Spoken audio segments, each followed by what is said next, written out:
Rail से जुड़े सवाल को लेकर बरसों से संघर्षरत जमालपुर रेल कारखाना संघर्ष मोर्चा में शामिल विभिन्न राजनीतिक सामाजिक संगठनों की एक अति आवश्यक बैठक मोर्चा के संयोजक सह सपा जिलाध्यक्ष पप्पू यादव की अध्यक्षता में जुबली वेल स्थित मोर्चा के सह संयोजक कन्हैया सिंह के आवास पर आयोजित की गई, जिसमें डीजल शेड को समाप्त करने, रेलवे विश्वविद्यालय की स्थापना, रेल के निजीकरण आदि मुद्दे पर केंद्र सरकार की निंदा करते हुए आंदोलन की रणनीति बनाई गई, जिसमें सपा राजद, सीपीआई, लोजपा, एनसीपी, रालोसपा सहित अन्य संगठनों के प्रतिनिधि शामिल हुए। संबोधित करते हुए सपा जिलाध्यक्ष सह संघर्ष मोर्चा के संयोजक पप्पू यादव ने केंद्र सरकार पर बिखरते हुए कहा कि छद्म राष्ट्रभक्ति का स्वांग कर ये सरकार देश को पूंजीपतियों के हाथों बेच दिया, जिसका सबसे ज्यादा असर रेलवे पर हुआ है, जिसे सरकार निजीकरण की ओर धकेल देश में एक काला अध्याय की शुरुआत की। उन्होंने आगे कहा कि एक साजिश के तहत केंद्र सरकार और उनके दलाल अधिकारियों ने यहां के डीजल शेड, डीजल शॉप को समाप्त कर इस क्षेत्र के लोगों की भावनाओं पर कुठाराघात किया है और मोदी का उद्देश्य ऐसे ठकोर शंखी सरकार और दलाल अधिकारियों से कारखाना को बचाना है। वहीं लोजपा के जिला महासचिव कृष्णानंद राहुल व राजद नेता सुबोध तांती ने कहा कि विकास के झूठे सब जवाब दिखाने वाले स्थानीय मंत्री विधायक के कारण आज जमालपुर कारखाना बदहाली की ओर अग्रसर है। एक कर यहाँ रेल से जुड़े कई इकाई बंद हो रही है और मंत्री रिपोर्ट कार्ड बांट रहे हैं। ऐसे नेताओं को औकात बताने मोर्चा सड़क पर उतरेगी। वहीं रालोसपा के बिहार प्रदेश के सचिव रविवार कांत झा, सीपीआई के सहायक सचिव संजीवन सिंह, एनसीपी के प्रवक्ता मोहम्मद नौशाद उस्मानी ने कहा कि जमालपुर के लिए चुनाव से भी बड़ा मुद्दा डीजल शेड को इलेक्ट्रिक शेड में तब्दील कराना और कारखाना को बचाना है, जिसे लेकर मोर्चा का संघर्ष जारी रहेगा। हम किसी भी कीमत पर जमालपुर कारखाना के अस्तित्व को मिटने नहीं देंगे। परिणाम चाहे जो भी हो, हम खामोश बैठना हमारी फितरत नहीं। वही सर्वसम्मति से निजीकरण एवं केंद्र सरकार द्वारा जमालपुर के साथ किए जा रहे हैं सौतेले व्यवहार को लेकर दिनांक 8-9-20 को प्रधानमंत्री व रेल मंत्री का पुतला दहन एवं दिनांक 14-9-20 को रेलवे गेट नंबर 3 पर 1 दिवसीय उपवास के बाद घेरा डालो, डेरा डालो आंदोलन व शहर ठप का कार्यक्रम तय किया गया। यहाँ के रेल पदाधिकारी को, यहाँ के सरकार को, जो लगातार इस कारखाना के साथ क्षेत्रीयतावाद के तहत दोहरी नीति का उपयोग कर रहे हैं, यहाँ के वर्तमान जो CWM है, WPO है, एक साजिश के तहत कारखाने को उजाड़ने का प्रयास कर रहे हैं। ऐसे कई एक उदाहरण है जो मैं यहाँ पर दूंगा। इसलिए हम तमाम साथी इस सरकार के विरुद्ध लगातार हमलावर हैं और हम लोग 1 से 2 दिन में इस सरकार के विरुद्ध आंदोलन के लिए उतरेंगे, रेलवे प्रशासन के विरुद्ध आंदोलन के लिए उतरेंगे, क्योंकि हमारा उद्देश्य, हमारा लक्ष्य इस शहर का प्रतिष्ठा बचाना है, जमालपुर कारखाना के अस्तित्व को बचाना है, डीजल शेड को इलेक्ट्रिक शेड में तब्दील करना। जमालपुर रेल निर्माण कारखाना संघर्ष मोर्चा लगातार रेलवे के सवालों पर आंदोलन करते रही है, लेकिन जमालपुर में जो रेल विभाग का जो यह पतन धीरे धीरे होते जा रहा है, इसमें हमको पूर्ण रूप से लगता है कि यहाँ के सांसद और विधायक मंत्री पूर्ण रूप से संलिप्त है। इसलिए कि जमालपुर रेल कारखाना में जो आउटसोर्सिंग का काम है, जो यहाँ ठेकेदारी का काम है, उसमें इनके गुर्गों को डायरेक्ट लाभ दिया जाता है। इसलिए अपने पीछे से लाभ कमाने के लिए यहाँ के सांसद और विधायक यहाँ रेलवे विभाग से मिलकर के जमालपुर के इज्जत को लूटना चाहते हैं, जमालपुर के अधिकार को छीनना चाहती है। इसलिए मैं समझता हूँ कि रेलवे विभाग से सबसे बड़ा समस्या यहाँ के सांसद और विधायक है। इनको हटाए बगैर जमालपुर का अस्तित्व नहीं बच सकता है, जमालपुर रेलवे का अस्तित्व नहीं बच सकता है। सुबोध कुमार तांती, पूर्व प्रदेश महासचिव, राष्ट्रीय जनता दल बिहार। मोर्चा की एक अति आवश्यक बैठक रेल की समस्या से जुड़े तमाम समस्याओं को लेकर आज बैठे हैं और आगे आने वाले समय में हम लोग रेल को बचाने के लिए पिछले 14 वर्षों से संघर्षरत हैं और आगे भी रेल को बचा के ही दम लेंगे। इसके लिए जमालपुर को पूरा उद्दलित करना पड़े तो वो भी सड़कों पर आने के लिए तैयार है।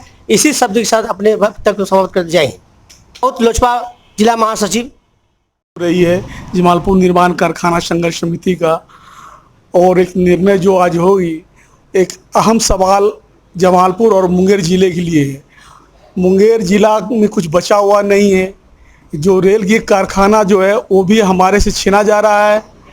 आप जानते हैं कि ITC वर्क यूनियन जो है मुंगेर में, उसका भी खास्ता हाल है और बचा हुआ एक मात्र बचा हुआ एकमात्र मुंगेर जिला का जमालपुर रेल कारखाना है। पत्थर उद्योग भी यहाँ समाप्त हो चुकी है। इसके लिए हम सीपीआई के लोग और मोर्चा के साथ कदम से कदम मिला करके लड़ेंगे और संघर्ष को आगे बढ़ाएंगे, ताकि ये हमको देखना नहीं कि लॉकडाउन क्या है। सरकार ने लॉकडाउन के आड़ में सारे कार्य अपना कर रहे हैं, लेकिन विपक्ष के लोगों को ये डरा रहे हैं कि ये लॉकडाउन है, फलना है, चिलना है। ये सरकार की साजिश है ताकि हम लोग रोड पर नहीं उतरे, और जरूरत पड़ी तो हम लोग रोड पर उतर करके भी ये संघर्ष, मोर्चा के संघर्ष को आगे बढ़ाएंगे और अपने हक को लड़ाई के लिए संघर्ष के में कदम पर कदम मिला के चलते रहेंगे। मैं संजीवन कुमार सिंह, भारतीय कम्युनिस्ट पार्टी मुंगेर जिला परिषद सहायक सचिव। जमालपुर रेल निर्माण कारखाना संघर्ष समिति की आवश्यक बैठक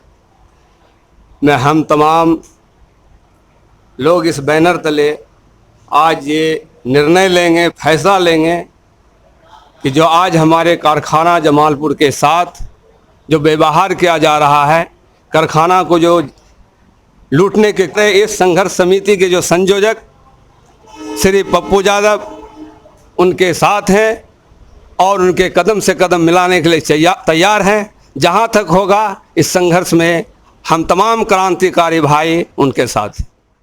शाद आलम उस्मानी, जिला प्रवक्ता, राष्ट्रवादी कांग्रेस पार्टी मुंगेर। कारखाना संघर्ष मोर्चा की एक अति आवश्यक बैठक पूर्व में चलाए जितने भी आंदोलन थे मोर्चा के द्वारा, उसकी समीक्षा और लगातार जो रेल क्षेत्र में एक व्यापक अराजकता व्याप्त हो गया है, डीजल सेट को समाप्त किया जा रहा है। ये सरकार निजीकरण के सवाल पर पूरे रेल को ठप और बर्बाद करने पर तुला है। इसको लेकर के हम मोर्चा में शामिल तमाम राजद के लोग, एनसीपी के लोग, लोजपा के लोग, सीपीआई के लोग, रालोसपा के लोग, सपा के लोग, हम लोग यहाँ एकजुट है। चूँकि इस कारखाना को बचाना है, हम लोग बैठ करके आंदोलन की रणनीति बनाएंगे और एक पखवाड़े के अंदर आंदोलन शुरू करेंगे। क्योंकि किसी भी कीमत पर हम डीजल सेट को इलेक्ट्रिक सेट में तब्दील करा करके दम लेंगे। यह हम लोगों का लक्ष्य है, हमारा उद्देश्य है। क्योंकि जमालपुर रेल निर्माण कारखाना संघर्ष मोर्चा की नींव इसीलिए डाली गई थी कि आज इस प्रक्षेत्र के जो रेल के यूनियन है वो कारखाना की दलाली और अधिकारियों की चाटुकारिता करते हैं। एक अति आवश्यक मोर्चा बनना था जो इस कारखाना के सवाल पर संघर्ष करना था, और यह तमाम लोग बैठे हैं इस सवाल पर संघर्ष करने के लिए, जो निरंतर आंदोलनरत रहे हैं और पुनः इस सवाल पर आंदोलन के लिए सड़क पर उतरेंगे। कारखाना संघर्ष मोर्चा की एक आवश्यक बैठक की जा रही है। आज जो है जो जमालपुर कारखाना का जो इतना बुरा हाल है, इतना जर्जर स्थिति है, आज हम लोग को एकजुट होने का ज़रूरत है। और जिस तरह से हमारे जमालपुर कारखाना में 22,000 मजदूर काम करते थे, डीजल सेट को ख़त्म किया जा रहा है, इसलिए हम कारखाना को बचाने के लिए कोई भी कुर्बानी देने के लिए तैयार है। और हम मीडिया के माध्यम से बताना चाहते हैं कि पूरे मुंगेर जिला में हम इस कारखाना को बचाने के लिए अभियान को तेज करेंगे, और जब तक आंदोलन को तेज नहीं करेंगे तब तक हमारा कारखाना नहीं बचेगा।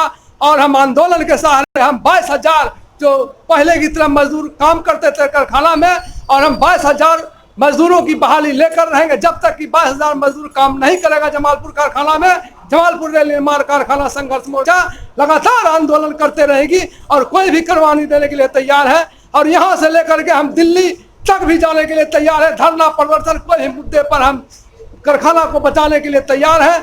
और यहाँ के जो जनप्रतिनिधि हैं वो इस संबंध में मौनी बाबा बने हुए हैं। इसलिए हम मोर्चा के साथी 14-15 वर्षों से कारखाना को बचाने के लिए लगातार संघर्षरत हैं, और जब तक हम आंदोलन नहीं करेंगे तब तक कारखाना हमारा नहीं बचेगा।